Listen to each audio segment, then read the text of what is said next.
2024 সালের 24শে জুলাই কোটা আন্দোলনকে কেন্দ্র করে ছাত্রদের যে আন্দোলন সেটি তখন তুঙ্গে। আর এ সময় যে অত্যাচার নির্বিচার বাংলাদেশের মানুষের উপর হয়েছে তারই প্রেক্ষাপটের উপর ভিত্তি করে ইতিহাসকে সামনে টেনে ব্যারিস্টার নাসের আলম উনি তার ফেসবুকে একটি পোস্ট করেছিলেন, যে পোস্টটি 1 বছর পর আবার আমার সামনে এসেছে।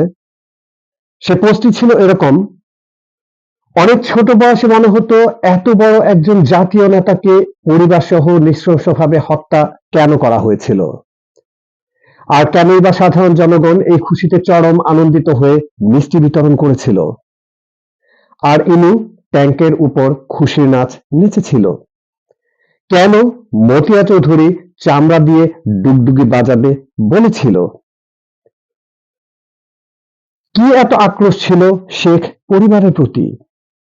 সীমাহীন দুর্নীতি, স্বজনপ্রীতি, রক্ষী বাহিনীর হত্যা, গুম, নির্বিচার গণহত্যার খেলা, ব্যাংক লুট, এমন যত অবিচার আছে করে নাই?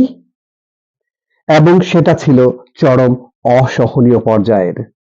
মানুষ ছিল বিপর্যস্ত, বিক্ষুব্ধ, বিধ্বস্ত।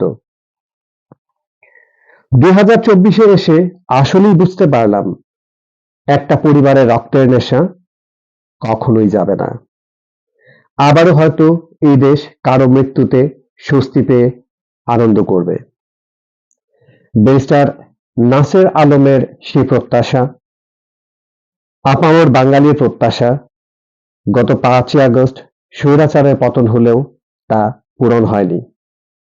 তবে বিশ্বাস রয়েছে অন্তর্বর্তীকালীন সরকার আইনের মাধ্যমে তাকে বাংলা মাটিতে আবার ফিরিয়ে আনবে এবং দাঁড়া করাবে ফাঁসির মঞ্চে।